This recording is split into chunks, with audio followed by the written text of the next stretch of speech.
யார் யாரோ வாழ்வீரே சிலுவையை கண்டீரோ, சிலுவைக்காய் பணி செய்ய வாரீரோ. கிறிஸ்துவுக்குள் பிரியமானவர்களே, மரணத்தை ஜெயித்து உயிரோடு எழுந்த ஆண்டவர் இயேசு கிறிஸ்து நாமத்தினாலே எழுந்து கட்டுவோம் வாருங்கள் என்கிற நிகழ்வுக்கு உங்களை அன்போடு கூட வரவேற்கிறோம்.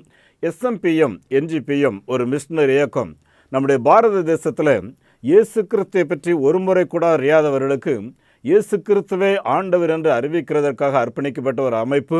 ஒரு 70 பேர் கொண்ட குழுவாக தேசத்தின் 22 மாநிலங்களில் சுமார் 165 மிஷனரிமார், நேபாள் நாட்டில் 4 மிஷனரிமார், 5 மிஷனரிமார் தேவனுடைய நற்செய்தியை அறிவிக்கிற பணியில் ஈடுபட்டிருக்கிறார்கள்.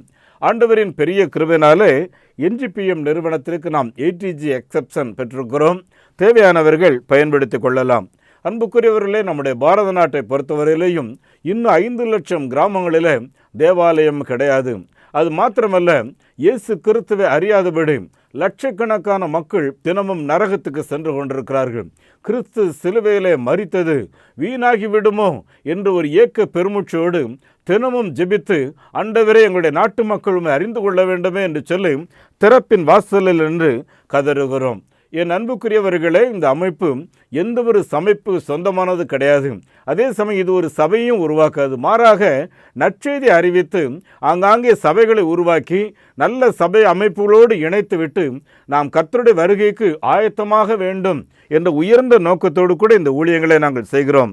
இதுவரையிலும் செய்த ஊழியத்தின் விளைவாக சுமார் 2260 பேர் திருமுழுக்கு பெற்றிருக்கிறார்கள். கடந்த வாரம் ராஜஸ்தானில் இருந்தேன். அருமையானவர்களை 29 பேர் திருமுழுக்கு பெற்றார்கள். இதுவரையிலேயும் 340 கிராமங்களிலே சபை உருவாக்கி முதல் தலைமுறை கிறிஸ்தவர்கள் அங்கே இயேசுவை ஆராதிக்கிறார்கள். 14 கிராமங்களில் ஆலயங்கள் கட்டி பிரதிஷ்டை செய்திருக்கிறோம். 6 இடங்களில் கட்டுமான வேலைகள் நடந்து கொண்டிருக்கிறது. அருமையானவர்களே, கடந்த 21ஆம் தேதி ராஜஸ்தானில் 2 கிராமங்களில் ஆலயமும் தொடர்ந்து பல கிராமங்களில் கூட்டங்களும், இன்னொரு கிராமத்தில் ஆலயம் கட்டுவதற்கான அஸ்திபாரங்களையும் போடுவதற்கு ஆண்டவர் உதவி செய்தார். அன்பானவர்களே, ஏராளமான மிஷனரியோட அப்ளிகேஷன், ஆதிவாசி குழந்தைகள் எங்களையும் படிக்க வையுங்களேன் என்று சொல்லி பலர் எங்களோடு கூட பேசி தொடர்பு கொண்டிருக்கிறார்கள். ஜெபித்து கொள்ளுங்கள். இதுவரையிலே 210 குழந்தைகளை படிக்க வைத்திருக்கிறோம். ஒரு குழந்தை படிக்க வைக்கிறதுக்கு 600 ரூபா தேவை. முழுமையாக பொறுப்பெடுத்த 1200 ரூபாய் தேவை. அதே போல் ஒரு மிஷனரிக்கு 3000 ரூபாய் தேவை. கிராமங்களில் ஏராளமான கிராமங்களில் ஆலயங்கள் கட்ட வேண்டும். வட இந்தியாவை பொறுத்தவரையிலையும் ஆலயம் இருந்தால் ஆராதனை நடத்துங்கள், இல்லை என்றால் ஆராதனை நடத்தக்கூடாது, இங்கு கிறிஸ்தவர்களே இல்லை என்று சொல்லி ஆராதனை நடத்துவதற்கு பல இடங்களில் இந்த நாட்களில் தடை விதிக்கிறார்கள். என் அன்புக்குரியவர்களே, ஒரு பக்க ஆலயம் கட்டுவதற்கு 7 லட்சம் ரூபாய் தேவை. அதே போல் பக்க ஆலயம் இன்னும் சற்று சிறிய 600 ஸ்கொயர் ஃபீட்டில் கட்டுவதற்கு 5 லட்சம் ரூபாய் தேவை. ஆனால் 3 லட்சம் ரூபாயில் கச்சா ஆலயங்களை கட்டி ஜனங்கள் எப்படியாகிலும் தேவனை ஆராதிக்க வேண்டும் என்று சொல்லி அழைப்பு கொடுக்கிறோம். பணித்தடங்களில் நடக்கிற ஊழியங்களை நீங்கள் அறிந்து கொள்ள ஆத்துமாவே தேடி என்கிற ஒரு பத்திரிகை வெளியிடுகிறோம். அதோடு கூட கிறிஸ்துவின் வருகை அதி சமீபமாக இருக்கிறதுனால அவருடைய வருகைக்கு நாம் ஆயத்தமாக வேண்டும் என்பதையும் இந்த பத்திரிகையின் மூலமாக நாங்கள் வெளிப்படுத்துகிறோம். அருமையானவர்களே, தொழில் செய்கிறவர்கள், இன்னும் வாஞ்சை உள்ளவர்களுக்கு ஒரு உண்டியல் பெட்டி நாங்கள் கொடுக்கிறோம். அதில் நீங்கள் சேமித்து கொடுக்கிற காணிக்கை கிராமங்களில் ஆலயங்கள் கட்டுவதற்கு பயன்படுத்தப்படும். அருமையானவர்களே, பொருளாதார தேவைக்காக எந்த ஒரு வெளிநாட்டு நிறுவனங்களோடு தொடர்பு கொள்ளாதபடி இயேசு தருவார், அவருடைய பிள்ளைகள் இந்த ஊழியங்களை செய்வார்கள் என்று சொல்லி நம்பி தேவனை மாத்திரம் எதிர்பார்த்து ஓடிக்கொண்டிருக்கிறோம். இந்தியர்களாக இந்தியாவுக்கு சுவிசேஷம் சொல்ல எங்களோடு கூட இணைந்து கொள்ள உங்களை அன்போடு கூட அழைக்கிறோம்.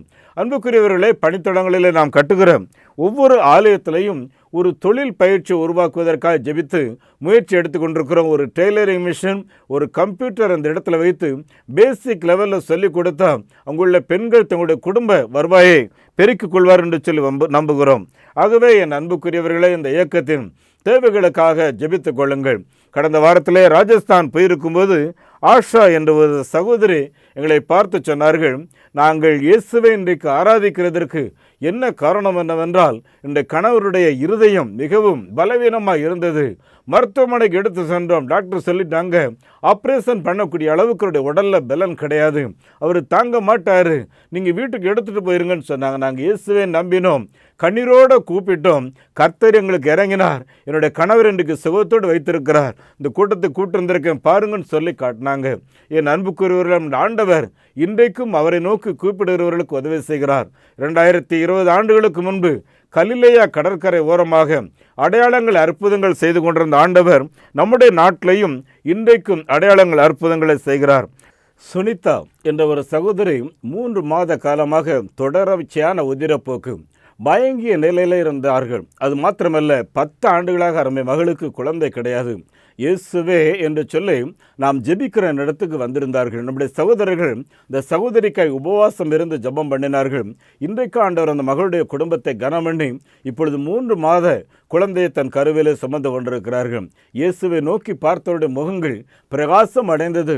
அவர்கள் வெட்கப்படவில்லை என்று சொல்லி வேதத்தில் வாசிக்கிறோமே, அது நம்முடைய பாரத நாட்டில் இன்றைக்கும் ஆண்டவர் நிறைவேற்றி கொண்டிருக்கிறார். அன்புக்குரியவர்களே, இந்த அமைப்பில் எங்களோடு நீங்களும் இணைந்து இந்த நற்செய்தி அறிவிக்கிற பணியில் ஈடுபட உங்களை அன்போடு கூட அழைக்கிறோம். ஏனென்றால் இது ஒரு தனி நபராக செய்கிற பணி அல்ல, இது ஒரு கூட்டு முயற்சி. வாருங்கள், பாரத நாட்டை சந்திப்போம். அன்பானவர்களே, 15க்கு 10 என்கிற அளவில் ஒரு ஹால் கட்டினா அதுக்கு 1 லட்ச ரூபா தேவை. அந்த ஹாலில் உங்கள் குடும்ப பேர் அந்த இடத்துல ஒரு கல்வெட்டில் போட்டு உங்களுக்காக அந்த பிள்ளைங்களை தினமும் ஜெபம் பண்ணுவாங்க. ஆதிவாசி குழந்தைகள் இன்றைக்கும் ஹாஸ்டலில் இருக்காங்க. நிறைய விடுதிகள் கட்ட வேண்டியதாக இருக்கிறது. நிறைய குழந்தைகள் தேவையோடு இருக்காங்க. அது மாத்திரம் இல்லை, நம்ம நாட்டில் இருக்கிற இன்றைய சூழ்நிலையில் நாம் கல்வி மூலமாக மாபெரும் புரட்சியை நம்முடைய நாட்டில் நான் உண்டாக்க முடியும். ஆகவே என் அன்பானவர்களே, இந்த ஊழியங்களுக்காக ஜெபித்துக் கொள்ளுங்கள். இந்த தொலைக்காட்சி நிகழ்வை பார்க்கிற பலர் என்கிட்ட ஃபோனில், ஐயா எல்லாருமே மிஷினரி ஊழியம் செய்கிறோன்னு சொல்லி சொல்கிறாங்களே, நாங்கள் எதை நம்புறது அப்படின்னு சொல்லி கேட்குறாங்க. நான் சொல்கிறேன், நீங்கள் வந்து பாருங்கள், பணித்தளத்துக்கு வாருங்கள், இந்த ஊழியம் நடைபெறுகிறதை நம்புங்கள், ஜெபியுங்கள், கர்த்தர் உங்களை ஏவுகிறபடி நடத்துங்கள் என்று சொல்லி நாங்கள் செய்கிறோம். என் அன்பானவர்களே, ஒவ்வொரு மாதமும் நீங்கள் அனுப்புகிற காணிக்கை தான் இந்த மிஷினரிகளுக்கு மாதாந்திர உதவித்தொகை, ஆதிவாசி குழந்தைகளுடைய படிப்புக்கு அனுப்ப முடிகிறது. ஆகவே தயவு செய்து உங்களுடைய பொருத்தனைகளை ஒவ்வொரு மாதமும் அனுப்புங்கள். அதோடு கூட ஆலயங்கள் கட்டுவதற்கு உங்களை நடத்துவார் என்றால், அருமையானவர்கள், ஒரு பக்க ஆலயம் 7 லட்ச ரூபாயில் கட்டிடலாம். 6 லட்ச ரூபாய் 5 லட்ச ரூபாயில் 600 ஸ்கொயர் ஃபீட்டில் கட்டலாம். ஆனால் கச்சா ஆலயம் 3 லட்ச ரூபாயில் நிறைய கிராமங்களில் கட்ட முடியும். பார்த்துங்க, ஆலயம் இல்லைன்னா ஆராதிக்க வராதிங்க, ஆராதனை நடத்தாதீங்கன்னு சொல்லி தடை பண்ணுறாங்க. ஆகவே என் அன்புக்குரியவர்களே, நீங்கள் எழும்பி வாருங்கள், ஆண்டவர் உங்களை ஆசீர்வதிப்பார். எங்களுடைய வங்கி எண்ணை நீங்கள் குறித்து வைத்துக் கொள்ளுங்கள். South Indian bank 088607300000169. IFSC code SIPL 000086. எங்களுடைய தொலைபேசி எண்ணை குறித்து வைத்துக் கொள்ளுங்கள். 9444737550 9043867550. அதே போல் ஸ்டேட் பேங்க்லேயும் 4217802069. State Bank account number 4217802069. IFSC code SPIN 0061767. எங்களுக்காக ஜெபித்துக் கொள்ளுங்கள். இந்த மிஷினரி ஊழியங்களில் உங்களுடைய பங்குகளை செலுத்துங்க. நடந்த ஒரு சம்பவத்தை சொல்கிறேன். அந்த பிள்ளை மேகி பார்த்துக்குங்க. அருமையானவர்களே, அவளுக்கு அந்த ஆலயத்தில் உட்கார்ந்துருந்தா அன்னைக்கு தேவனுடைய வசனம் அவளை நோக்கி சென்றது. அவருடைய உள்ளத்தில் ஆண்டவர் பேசினார், மேகி உனக்கு தான் 2 கண் இருக்க, ஏன் ஒரு கண்ணை நீ விற்று நீ இந்த நாட்டு சுவிசேஷ பணிக்காக கொடுக்கக்கூடாதுன்னு சொல்லி ஒரு ஏவுதல் வந்துச்சு பார்த்துக்குங்க. உடனே ரொம்ப ஜோம் பண்ணிட்டு அந்த மருத்துவர், கண் மருத்துவர்கிட்ட போகிறா. ஒரு கிறிஸ்டின் தான், சபைக்கு வர்றவர் தான். அந்த பிள்ளை நல்லா தெரியும். அங்கே போயிட்டு சொல்கிறா, டாக்டர் எனக்கு மிஷினரி ஊழியத்துக்கு கொடுக்கணும்னு சொல்லி ரொம்ப பாரம், ஆனால் என்னால் ஒன்றுமே பண்ண முடியல, நான் அதனால் ஒரு பொருத்தனோடு வந்திருக்கேன், நான் ஒரு கண்ணை தானம் பண்ண விரும்புகிறேன், இந்த கண்ணை நீங்கள் எடுத்து தேவையானவங்க யாருக்காவது நீங்கள் கொடுங்க, அந்த ஊழியங்களுக்கு எவ்வளோ படம் கிடைக்குது அதை அப்படியே அனுப்பி வைங்க டாக்டர் அப்படின்னு சொல்லி சொன்ன உடனே டாக்டருடைய கண்களில் அப்படியே கண்ணீர் வந்துச்சா. மகளே, நீ பயப்படாத, நீ சந்தோஷமாக இரு, நீ எவ்வளோ கொடுக்கணும் மனசுக்குள்ள யோசித்தங்கிறத மட்டும் என்கிட்ட சொல்லு, நான் எப்படியாலும் கொடுத்தேன்னு 2 கண்களோட வாழுமா. அதுதான் கடவுளுடைய சித்தம். ஆண்டவர் உன்னையும் ஆசீர்வதிப்பார். அன்னைக்கு கடவுள் உன்கிட்ட பேசினாருன்னா தசமபாகத்தை எடுத்து வைத்து இப்படிப்பட்ட மிஷினரி ஊழியங்களை தாங்குமா, ஆண்டவர் உன்னை ஆசீர்வதிப்பார்னு சொல்லி அந்த பிள்ளைய ஜெபம் பண்ணி அந்த கண் மருத்துவர் அனுப்பி வைத்தாராம். அன்பானவர்களே, வாழ்க்கையில் ஒரே ஒரு வாழ்க்கை தான், இன்னொரு வாழ்க்கை கிடையாது. ஆகவே இந்த வாழ்க்கையில் கிறிஸ்துவுக்காக நம்ம என்ன செய்கிறோமோ அதுதான் நிலைச்சு நிற்கும், மற்ற எல்லாமே மறைந்து போய்விடும். ஆகவே கிறிஸ்துவுக்காக வாழுங்கள், கிறிஸ்துவுக்காக தீர்மானம் எடுங்கள். அன்பானவர்களே, இன்றைக்கு நான் உங்களோடு கூட உயிர்த்தெழுந்த ஆண்டவர் மேலே அளவு கடந்த பற்று வையுங்கள் என்கிற தலைப்பில் நான் பேச விரும்புகிறேன். சில குறிப்புகளோடு கூட நான் நிறைவு செய்ய விரும்புகிறேன். அருமையானவர்களே, முதல் நூற்றாண்டு திருச்சபை என்பது இயேசு கிறிஸ்துனுடைய உயிர்த்தெழுதலுக்கு பின்பு மேல்மாடி அறையிலே ஒளித்து பயந்து கிடந்தார்கள். இயேசுவின் தாயாகிய மரியாள் அவர்களை ஊக்குவித்து இன்னும் இயேசுவின் சகோதரர்களும் இயேசுவின் பிள்ளைகளாக மாறி இவ்விதமாய் ஒரு 120 பேர் கொண்ட குழு அப்போஸ்தலர் 1வது அதிகாரத்தில் வாசிக்கிறோம், ஜெபம் பண்ணி கொண்டு இருந்தார்கள். அன்பானவர்களே, அவர்கள் தொடர்ந்து இயேசுவோடு கூட சஞ்சரித்து கொண்டிருந்தார்கள். அவர் உயிர்த்தெழுந்து அவர் பரலோகம் எடுத்து செல்லப்படுவதையும் கண்களிலே பார்த்தார்கள்.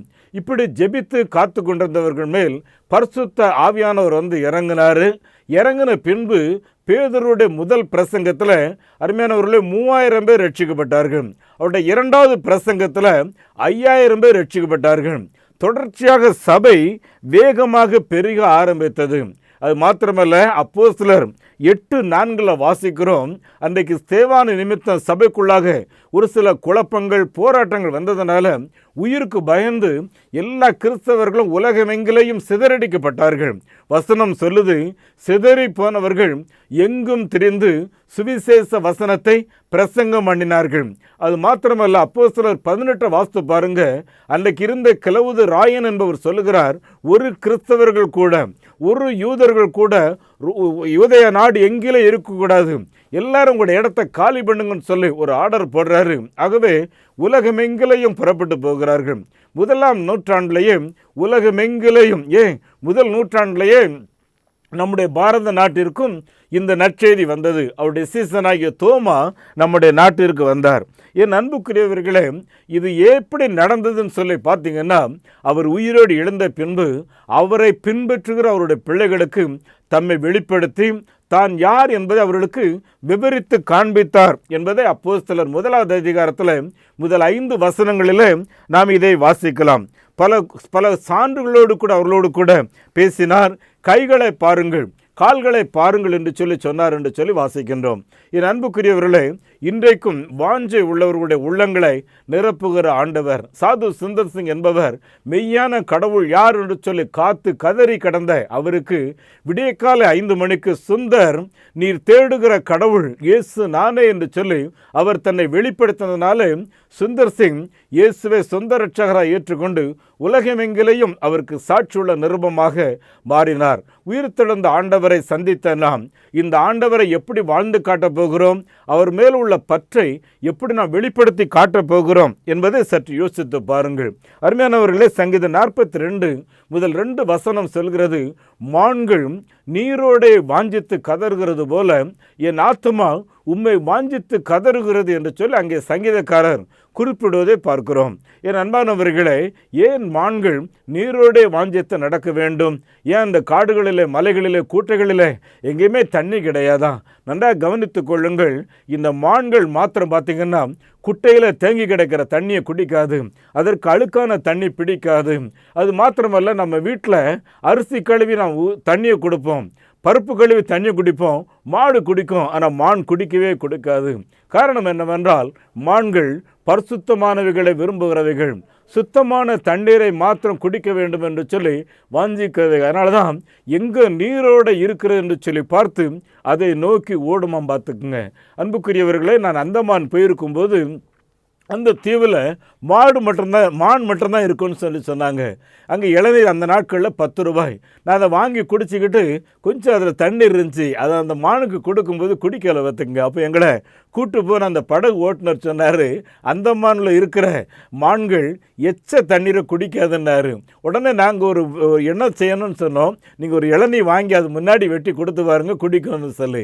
10 ரூபா தானே, வாயில்லா ஜீவன் குடிக்கட்டும்னு சொல்லி. அன்னைக்கு தான் மான்கள் நீரோடை வாஞ்சித்து கதறுகிறது போல என் ஆத்துமா தேவனை உம்மை வாஞ்சித்து கதறுகிறது என்கிற அந்த வசனத்துக்கு உண்மையான அர்த்தத்தை கண்டுபிடிக்க ஆரம்பித்தோம். என் அன்புக்குரியவர்களே, சற்று யோசித்து பாருங்கள், நம்முடைய வாழ்க்கையில் எப்படி நாம் வாஞ்ச உள்ளவர்களாக இருக்கிறோம் என்று யோசித்து பாருங்கள். அன்புக்குரியவர்களே, இயேசு கிறிஸ்து அவருடைய சீசர்களை பார்த்து சொல்லும்போது, எருசலேமிலேயும் யூதேயாவிலேயும் உலகின் கடைசி பரியந்தமும் நீங்கள் எனக்கு சாட்சிகளாக இருப்பீர்கள். நான் உயிர் தெழுந்தேன், பாவத்தை ஜெயித்து எடுத்திருக்கிறேன் என்பதற்கு நீங்கள் தான் எனக்கு சாட்சிகள் என்று சொல்லி நம்முடைய ஆண்டவர் சொன்னார் அல்லவா? என் அன்புக்குரியவர்களே, நாம் எப்படி சாட்சியாக இருக்கிறோம் என்று யோசித்து பாருங்கள். அன்றைக்கு இயேசு எடுத்துக்கொள்ளப்படுகிறதை அப்படியே சீசர்களும் சரி, அங்கே கூடியிருந்த யூதர்களும் அப்படியே வானத்தை அண்ணாந்து பார்த்து கொண்டிருந்தார்கள். அப்பொழுது தேவதூதர்கள் வானத்திலிருந்து இறங்கி வந்து என்ன சொல்கிறாங்க, ஏன் கலிலேயராகிய நீங்கள் வானத்தையே அண்ணாந்து பார்த்து கொண்டிருக்கிறீர்கள்? இந்த இயேசு எப்படி எடுத்துக்கொள்ளப்பட்டாரோ அவர் அப்படியே மறுபடியும் வருவார் என்று சொன்னார்கள். ஒரு பைபிள் கமாண்டர் சொல்கிறாரு, இந்த இயேசுவை நோக்கி பார்த்து கொண்டிருந்த அத்தனை பேரும் உலக பிரகாரமான மேன்மைக்காகத்தான் ஆசையாய் பார்த்து கொண்டிருந்தார்கள் சொல்லி. என் அன்புக்குரிய தேவனுடைய பிள்ளைகளே, கிறிஸ்தவர்கள் என்று வாழ்கிற நாம் உலக பிரகாரமான மேன்மைக்காக மட்டும் கிறிஸ்துவை நாம் தேடுவோம் என்றால், கிறிஸ்துவை ஆராதிப்போம் என்றால் நாம் பரிதவிக்கக்கூடியவர்களாக இருப்போம் என்று சொல்லி வேதவசனம் சொல்கிறது. உலக ஆதாயத்துக்காக அல்ல, இயேசு எனக்காக மரித்து எனக்காக உயிரோடு எழுந்திருக்கிறார், ஆகவே நான் அவரை சந்திக்க வேண்டும் என்று சொல்லி எப்படி மான்கள் நீரோடே வாஞ்சித்து கதறுகிறதோ அப்படிப்பட்ட ஒரு வாஞ்சை நம்முடைய இருதயங்களில் இருக்கும் என்றால் நிச்சயமாக ஆசீர்வாதமாக இருக்கும். பத்துங்க, அந்த பைபிள் கமாண்டர் சொல்றாரு, இயேசுவை உலக பிரகாரமான ராஜாவாக எண்ணி அவர் போகும் இடமெல்லாம் உடன் சென்றார்கள், அடிமைத்தனத்திலிருந்து விடுவிப்பார் என்பதுதான் அவருடைய ஒரே எண்ணமாக இருந்தது என்று சொல்லி. இரண்டாவது பைபிள் கமாண்டர் சொல்றாரு, எங்கே போனாலும் அவங்களுக்கு நல்ல உணவு கிடைச்சது, அப்படின்னா வேலை செய்யாமல் சுவையான உணவை சாப்பிடலான்னு சொல்லி வேலை செய்யாத உணவுன்னு சொல்லி அவங்களுடைய மனதில் இருந்துன்னு சொல்கிறாரு. மூன்றாவது, உலக பிரகாரமான ஒரு மரியாதை, எங்கே போனாலும் ஒரு ஹானரபிள் கிடைக்கும்னு சொல்லி எதிர்பார்த்து இயேசுக்கு பின்னாலே சென்றார்கள். நான்காவதாக, அருமையானவர்களே, உலக பிரகாரமான ஒரு அதிகாரம், எப்படி அந்த உலகத்தையே நாம் நியாயம் தீர்ப்போம் அப்படிங்கிற ஒரு அதிகாரம் எங்களுக்கு கிடைக்கும்னு சொல்லி அவங்களுடைய எதிர்பார்ப்பு இருந்ததுன்னு சொல்லி. அது மாத்திரமல்ல, எலியாவை தேவன் எடுத்துக்கொண்டது போல இயேசுவை எடுத்துக்கொண்டிருக்கிறாரு. நிச்சயமாக அவர் வருவார், எங்களை மீட்பார், இந்த ரோம அடிமைத்தனத்திலிருந்து எங்களை விடுவிப்பார் என்று சொல்லி. என் அன்புக்குரிய தேவனுடைய பிள்ளைகளே, அத்தனையும் உலக பிரகாரமான எண்ணங்கள். ஆனால் நம்முடைய ஆண்டவராகிய இயேசு கிறிஸ்து உலக மகாராஜா. அவர் தன்னுடைய ஊழியத்தை கலிலேயாவிலே ஆரம்பித்தார் அல்லவா? அதன் பின்பு எருசலேமில் ராஜாவாக ஊர்வலம் போனார். பல முறை பல சக்திகள் அவரை தடுக்க முயன்றும் உலகத்தை நான் ஜெயித்து விட்டேன், உலக சாத்தானை ஜெயித்து விட்டேன் என்பதற்கு அவர் மகாராஜாவாக அவர் ஊர்வலம் சென்றார். மரணத்தை ஜெயித்து உயிரோடு எழுந்த உடனே தம்முடைய சீசர்களை பார்த்து சொன்ன வார்த்தை, கலிலேயாவுக்கு வாருங்கள், நான் அங்கே உங்களை சந்திப்பேன் என்று சொல்லி. ஏன் அங்கே சென்று சந்திக்க வேண்டும்? இயேசு உலக இரட்சகர். யோவான் 1வது அதிகாரம் 29வது வசனம் சொல்லுது, உலகத்தின் பாவத்தை சுமந்து தீர்க்கிற தேவ ஆட்டுக்குட்டி. என் அன்புக்குரியவர்களே, கலிலேயாவில் தாழ்த்தப்பட்டவங்க இருப்பாங்க, கைவிடப்பட்டவங்க இருப்பாங்க, கஷ்டப்பட்டவங்க இருப்பாங்க, சபிக்கப்பட்டவங்க இருப்பாங்க, நோய் உள்ளவங்க இருப்பாங்க. நம்முடைய ஆண்டவர், நான் பிணியாளிகளுக்கு வைத்தியனாக வந்தேன் என்று சொல்லி சொன்னார். ஒருவேளை இந்த வார்த்தை கேட்டுக்கொண்டிருக்கிற தேவனுடைய பிள்ளையே, உண்மையான வாஞ்சையோடு நீங்கள் ஆண்டவரை தேடுவீர்கள் என்றால், உயிர்த்தெழுந்த ஆண்டவர் மேல் அப்படிப்பட்ட பற்று இருக்குமே என்றால், உங்களை விடுவிக்கிறதற்காக உங்களை நான் கலிலேயாவிலே சந்திக்கிறேன், வாருங்கள் என்று சொல்லி இயேசு செல்கிறார். என் அன்பான தேவனுடைய பிள்ளைகளே, நம்முடைய வாழ்க்கையில் உங்களுக்கு இருக்கிற பிரச்சனை என்ன, உங்களுடைய போராட்டங்கள் என்ன, இயேசு எல்லாவற்றையும் தீர்த்து வைக்கிறவர். ஆதி நாட்களில் ஆதி கிறிஸ்தவர்கள் இயேசுவை வாஞ்சையோடு தேடி ஆராய்த்ததுனால என்ன நடந்தது என்று சொல்லி பார்த்தீர்கள் என்று சொன்னால், திருச்சபை வேகமாக வளர்ந்து பெருக ஆரம்பித்தது. அப்போஸ்தலர் நடபடிகளின் புத்தகம் 6வது அதிகாரம் 7வது வசனத்தை வாசித்து பாருங்க. எழுதியிருக்கு, தேவ வசனம் அதிகமாக பரவியது. அருமையானவர்களே, நல்லா கவனிங்க. கிறிஸ்தவர்கள் நிறைய பரவிட்டாங்கன்னு சொல்லி எழுதலை. வேத வசனம் பரவி இருக்கிறது. சீடர்களோட எண்ணிக்கை பெருகிற்று. கிறிஸ்தவர்களோட எண்ணிக்கை பெருகலை, சீஷர்களோட எண்ணிக்கை பெருகிற்று. ஆசாரியர்களில், மத தலைவர்களில், அரசியல் தலைவர்களில் அநேகர் இயேசுவின் வசனத்துக்கு கீழ்ப்படிந்து இயேசுவே ஆண்டவர் என்று சொல்லி அறிக்கையிட்டார்கள். நம்முடைய பாரத நாட்டிலையும் ஏராளமான சினிமா நடிகர்கள், மத தலைவர்கள், ஏராளமான அரசியல்வாதிகள் இயேசுவே ஆண்டவர் என்று சொல்லி அறிக்கையிட்டிருக்கிறார்கள். ஏனென்றால் உயிர்த்தெழுந்த ஆண்டவர் இவர் மாத்திரமே. என் அன்புக்குரிய தேவனுடைய பிள்ளைகளை, இந்த இயேசுவின் மேலே உங்களுடைய பற்று என்ன அப்படிங்கிறத கொஞ்சம் யோசித்து பாருங்களேன். ஆதி கிறிஸ்தவர்கள் அப்போஸ்தலர் 2வது அதிகாரம் 42-43 எழுதியிருக்கு, அவர்கள் எல்லாரும் ஒரே இடத்துல கூடியிருந்தார்களாம். கூடியிருந்த இடத்துல 4 காரியம் நடந்துச்சு. என்னென்னா, அவர்கள் ஒரே போதனையை கேட்டாங்க பார்த்துக்குங்க. 2வது, அவங்களுக்குள்ள ஒரு ஐக்கியம், ஒரு அந்யோன்யம் இருந்துச்சு. 3வது, தினந்தோறும் ராப்போஜனம், அந்த இயேசு ஆரம்பித்தார் அல்லவா ராவிருந்து, அதை உண்டு இயேசு எங்களுக்காக மரித்தார், எங்களுக்காக உயிரோடு இழந்தார் என்பதை தினந்தோறும் நினைவு கூர்ந்தார்கள். 4வது, எந்த காரியத்தை எடுத்தாலும் சரி உடனே ஜபம் ஜபம் ஜபம். என் அன்புக்குரிய தேவனுடைய பிள்ளைகளை, இந்த வாஞ்சியோடு இருந்ததுனால என்ன நடந்துச்சுன்னு பார்த்தீங்கன்னா, கிறிஸ்தவரோட எண்ணிக்கை நாளுக்கு நாள் பெருகி. அன்னைக்கு இருந்த ரோம சக்கரவர்த்தி ட்ராஜன் அப்படிங்கிறவர், அவருக்கு எவ்வளோதான் கட்டுப்பாடு பண்ணாலும் கிறிஸ்தவர்கள் பெருகி கொண்டே போகிறாங்களே, என்ன செய்யலாம்னு சொல்லி பயங்கரமான கொடிய தண்டனைகளை கிறிஸ்தவர்களுக்கு கொடுக்க ஆரம்பித்தார். அது மாத்திரமல்ல, நாய்களை பல நாட்கள் பட்டினி போட்டு கிறிஸ்தவர்களை தூக்கி அங்கே போட்டு பார்த்தாரு. என்றாலும் திருச்சபை வளர்ந்து கொண்டே இருந்தது பார்த்துக்குங்க. கடைசியாக என்ன சொன்னாராம் தெரியுமா? உலகமெங்கிலேயும் ஒரு கிறிஸ்தவன் கூட இல்லாதபடி எல்லாரையும் அழித்து விடுவேன் என்று சொல்லி தன்னுடைய படை வீரர்களுக்கு கட்டளை இட்டுட்டு ரொம்ப கோபமாக அன்னைக்கு ஒரு வீட்டுக்குள்ளே வர்றாரு. அங்கே பாட்டு சத்தம் கேட்குது. என்னடா இது, உலகமெங்கிலே இருக்கு, ஆர்டர் பண்ணிட்டு வந்தேன், ஆனால் என் வீட்டுக்குள்ளே இந்த இயேசு வந்துட்டானா, வெட்டி தள்ளுகிறேன்னு சொல்லி வாழை வீசும்போது யாரும் சொல்லி எட்டி பார்த்தா அவருக்கு ஒரே மகாபத்துங்க. அந்த பிள்ளையும் அவங்க அம்மாவும் ஆண்டவரை ஆராதிக்கிறாங்க. இந்த காட்சியை பார்த்தோன்னே பயங்கர கோபம் வரும். உலகிற்கு இப்படி ஆர்டர் போட்டு வந்திருக்கேன், உங்களுக்கு என்ன தைரியம்னு சொல்லி மகா சொன்னாரா, அப்பா பயப்படாதீங்க, கவலைப்படாதீங்க, எங்களையும் வெட்டிருங்க, இப்போவே நாங்கள் இயேசுவின் சமூகத்தில் எங்களுடைய கண்களை நாங்கள் முழிப்போம்னு சொன்னாங்களாம். என் அன்புக்குரிய தேவனுடைய பிள்ளைகளே, கிறிஸ்தவர்களுக்கு இயேசுவின் மேல் இருந்த அந்த பற்று வேகமாக வெளிப்பட்டது. உலகமெங்கிலேயும் கர்த்தருடைய நாமம் மகிமைப்பட்டது பார்த்துக்குங்க. 15ஆம் நூற்றாண்டில் அருமையானவர்களே, லூ வாலஸ் என்ற ஒரு மனுஷர், இவர் ஒரு வழக்கறிஞர், ஒரு கவர்னர், பெரிய பணக்காரர். அவருக்கு இருந்த பணங்களெல்லாம் செலவழித்து இயேசு உயிர்த்தெழவில்லை, இது ஒரு கற்பனை நிகழ்வு என்று சொல்லி பல காரியங்களை ஆராய்ந்து பார்த்து ரோமாபுரிக்கு சென்று பிலாத்துவின் அரண்மனையிலிருந்தெல்லாம் குறிப்புகளை எடுத்து எல்லாவற்றையும் ஆராய்ந்து பார்த்து அவர் அந்த குறிப்புகளெல்லாம் எழுதி முடிக்கும்போது அதற்கு என்ன தலைப்பு வைக்கலான்னு சொல்லி யோசித்து பார்த்தா, யார் அந்த கல்லை புரட்டினது? என் அன்புக்குரிய தேவனுடைய பிள்ளைகளே, இயேசு கிறிஸ்து உயிரோடு எழுந்ததுனால இன்றைக்கு மகிமையாய் தேவனுடைய பிள்ளைகள் நாம் வாழ்கிறோம். இயேசு கிறிஸ்து உயிரோடு எழுந்திருக்கிறார் என்பதற்கு அவர்களுமே பெற்ற பற்று மாற்றம் இல்லை. இன்றைக்கு உலகமெங்கிலேயும் அவரை ஆராதிக்கிறதற்காக எழும்பியிருக்கிற திருச்சபை ஒரு வல்லமையான சாட்சி. அருமையானவர்களே, ஆண்டவர் பேதுருவை பார்த்து ஒரு வார்த்தை சொன்னார். மத்தேயு 16வது அதிகாரம் 18-19 சொன்னார், மேலும் பேதுருவே, நான் உனக்கு சொல்லுகிறேன், நீ பேதுருவாய் இருக்கிறாய், இந்த கல்லின் மேல் என் சபையை கட்டுவேன், பாதாளத்தின் வாசல்கள் அதை மேற்கொள்வதில்லை என்று சொல்லி எந்த பாதாளத்தின் தீய சக்திகள், சாத்தானின் அதிகாரங்கள், உலக பிரகாரமான அதிகாரங்கள் இந்த திருச்சபையை மேற்கொள்ள முடியாது. என் அன்புக்குரியவர்களே, இந்த திருச்சபை எதற்காக? ஏசாயா தீர்க்கதரிசி சொல்லும்போது, என் ஜனங்களை இந்த ஜெப வீட்டுக்குள்ளாக கொண்டு வந்து மகிழ பண்ணுவேன். வேதனையோடு இருக்கிறீங்களோ, துன்பத்தோடு இருக்கீங்களோ, கவலைப்படாதீங்க. உங்கள் வீட்டுக்கு பக்கத்தில் எத்தனை தேவாலயங்கள் இருக்கிறது இல்லையா?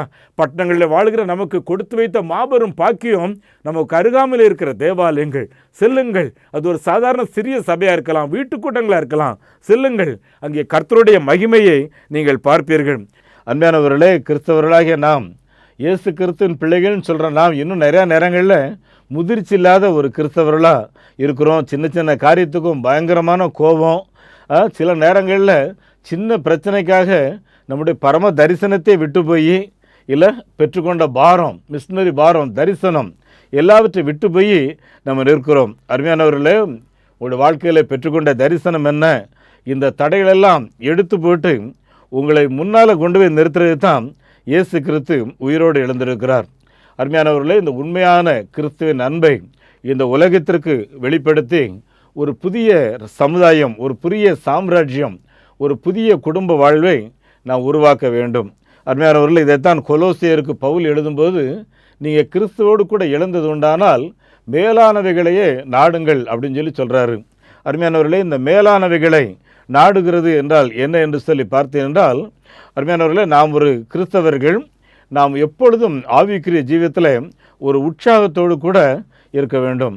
அருமையானவர்களே, நம்முடைய சிந்தை இந்த பூமியில் உள்ள இந்த வெங்காயம், கத்திரிக்காய் போன்ற காரியங்களை யோசித்து நம்முடைய இருதயத்தை குப்பை ஆக்காதபடி ஒவ்வொரு நிமிடமும் பரலோக சிந்தையில், பரலோக மகிழ்ச்சியில் இருந்து பாருங்கள். உங்களுடைய வாழ்க்கையில் ஒரு பெரிய மகிழ்ச்சி. அதனால தான் மேலானவைகளையே நாடுங்கள் அப்படின்னு சொல்கிறார். பார்த்துக்குங்க அருமையானவர்களே. இரண்டாவது, இந்த பழைய வாழ்க்கையெல்லாம் அப்படியே குப்பன்னு தூக்கி கீழே போடுறங்க.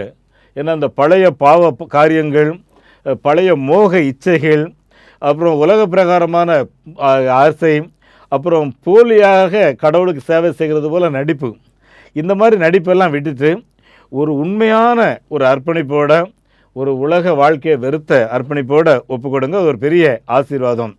அருமையானவர்களே, இன்னொரு காரியம் முக்கியமாக பார்த்தீங்கன்னா, உயர்தரமான எண்ணங்களை வளர்த்து கொண்டே இருக்க வேண்டும். எப்பொழுதுமே நல்ல காரியங்களை மேலும் மேலும் சிந்திக்கணும். அருமையானவர்களே, நல்ல புஸ்தகங்களை படிக்க வேண்டும். இது குறித்து பவுல் கொலோசியருக்கு 3:10 எழுதும்போது, நீங்கள் ஒரு புதிய வாழ்க்கை வாழ இருக்கிறீர்கள். இந்த புதிய வாழ்க்கையில் நீங்கள் தொடர்ச்சியாக புதியவர் ஆகிறீர்கள். உங்களை படைத்த தேவன் உங்களை தினமும் அவரை போல மாற்றி வருகிறார் அப்படின்னு சொல்கிறாரு. என் அன்பானவர்களே, சவுல் என்பவர் அன்றைக்கு இருக்கிற கிறிஸ்தவர்களையும் சபைகளையும் சிதறடிக்கிறதுக்காக ரொம்பவே முயற்சி பண்ணார். பார்த்துக்குங்க. ஆனால் ஒரு நாள் ஆண்டவர் அவரை சந்தித்தார். அவரை பார்த்து பேசினார். சவுலே சவுலே, நீ ஏன் என்னை துன்பப்படுத்துகிறாய்? இன்னும் துன்பப்படுத்துகிற இயேசு நானே என்று சொல்லி அவருக்கு வெளிப்படுத்தினார். உடனே சவுல் என்ன சொன்னார் தெரியுமா? ஆண்டவரே, நான் என்ன செய்யணும் சொல்லுங்க, நான் உங்கள் பிள்ளை, இனி இந்த காரியத்தை செய்ய மாட்டேன் என்று சொல்லி. என் அன்புக்குரியவர்களே, ஆண்டவர் சவுலை பார்த்து சொன்னார், இருளில் கோடிக்கணக்கான ஜனங்க இருக்காங்க, அவங்க அவ்வளோ பெரிய இந்த வெளிச்சத்தை கொண்டு வரணும். என் அன்பு தேவனுடைய பிள்ளைகள், நம்முடைய பாரத நாட்டில் இன்னும் 98% மக்கள் இருளிலே இருக்கிறார்களே. நித்தியம் என்றால் என்னவென்று தெரிந்திருந்தும் அறிக்கையிட மனமின்றி இருக்கிறார்களே. இதில் நம்முடைய பங்கு என்ன என்று யோசித்து பார்ப்போம். ஒரே ஒரு வாழ்க்கை தான், இன்னொரு வாழ்க்கை கிடையாது. இயேசுவை சந்திக்கும் போது வெறுங்கையோடு போக முடியாது. பார்த்துக்குங்க அருமையானவர்களை, ஜெபியுங்க. கிறிஸ்துவுக்காக நீங்கள் சந்திக்கிறவர்களுக்கெல்லாம் உங்களுடைய அன்பை சொல்லுங்கள். அருமையானவர்களே, உங்களுடைய சாட்சியை சொல்லுங்கள். ஒரே ஒரு வாழ்க்கை தான், இன்னொரு வாழ்க்கை கிடையாது. நடந்த ஒரு சம்பவத்தை சொல்கிறேன். அருமையானவர்களே, அந்த வீட்டுக்கு முன்னால் ஒரு நாள் ஒருத்தர் நின்று கதவை தட்டுறாரு. கதவை தட்டின உடனே கதவை திறந்து அந்த பிள்ளை பார்த்து சொல்கிறான், அம்மா ஜீசஸ் வந்திருக்காங்க நம்ம வீட்டுக்கு. உடனே ஓடி வந்து அவங்க அம்மா பார்க்குறாங்க. அங்கே சாது சந்தசி நின்றுட்டு இருக்கிறாரு. ஐயா, உங்களை பார்த்தோன்னே என் மகா ஜீசஸ் வந்திருக்காங்கன்னு சொல்லி. அம்மா உண்மைதாம்மா, 15 வருஷம் ஆச்சு இயேசு என் சொந்த ரட்சகராக ஏற்றுக்கொண்டு இந்த உடல் முழுவதும் இயேசு தான் தெரியணும்னு சொல்லி தினம் ஜெபம் பண்ணிகிட்டு இருக்கேன். இதற்காக அர்ப்பணிச்சிருக்கேன். அதனால தான் உங்கள் மகா சொல்லியிருக்கான். நல்லா கவனிங்க, உங்கள் வாழ்க்கையை அப்படி அர்ப்பணிங்க. அவர் மேலே இருக்கிற பற்றை வெளிப்படுத்துங்க. நிச்சயமாக ஆண்டவர் உங்களையும் உங்களுடைய குடும்பத்தையும் ஆசீர்வதித்து உயர்த்துவார். உங்களுக்காக நான் செபிக்கிறேன். பரலோக பிதாவே, இந்த வார்த்தைகளை கேட்டுக்கொண்டிருக்கிற ஒவ்வொரு கர்த்தருடைய பிள்ளைகளுக்காய் ஸ்தோத்திரம். இந்த வார்த்தைகள் 30, 60, 100 ஒவ்வொருவருக்குள்ளாய் பலன் கொடுக்கட்டும். ஆண்டவரே, உலக பிரகாரமான மேன்மை வெறுத்து இயேசுவின் ராஜ்யம் ஒன்றே போதும் என்று சொல்ல உண்மையான பற்றுகளோடு கூட ஒவ்வொருவரும் ஆண்டவரே விசுவாசத்தில் முன்னேறும்படி, உம்முடைய உயிர்த்தெழுந்த மகிமை பார்க்கும்படி எல்லாருக்கும் உம்முடைய பாக்கியத்தை ஆண்டவரே நீர் தாரும். இந்த வார்த்தைகளை கேட்டுக்கொண்டிருக்கிற பலர் பலவிதமான தேவைகளோட முடங்கி நொறுங்கி போய் இருக்கலாம். ஆண்டவரே, உயிர்த்தெழுந்த ஆண்டவரை உண்மையான பற்றோடு யாரெல்லாம் தேடுகிறார்களோ, வாஞ்சையுள்ள ஆத்மாவின் விருப்பங்களை நிறைவேற்றுகிற ஆண்டவர் இன்றைக்கு உம்முடைய பிள்ளைகளுடைய விருப்பங்களை நிறைவேற்றுவீராக. அப்படியே நீ செய்கிறதற்காக ஸ்தோத்திரம். எங்கள் கர்த்தராகிய இயேசு கிறிஸ்துவின் நாமத்தினாலே இந்த ஜெபங்களை கேட்கின்றோம் பிதாவே, ஆமேன். நம்முடைய ஆண்டவர் இயேசு கிறிஸ்துவனுடைய கிருபையும் பிதாவாகிய கடவுளின் அன்பும் பரிசுத்த ஆவியானவரின் நடத்துதல் ஆசீர்வாதம் நம் அனைவரோடும் என்றென்றும் தங்கியிருப்பதாக. ஆமேன். இந்த மாபெரும் நற்செய்தி பணியில் ஒரு ஆதிவாசி குழந்தைய நீங்கள் 600 ரூபாய் கொடுத்து படிக்க வைக்கலாமே. உங்களால் ஏன்ற தொகையை கொடுத்து ஒரு ஆலயங்கள் கட்டுவதற்கு தீர்மானம் எடுக்கலாமே. உங்களுடைய பங்குகள் என்ன?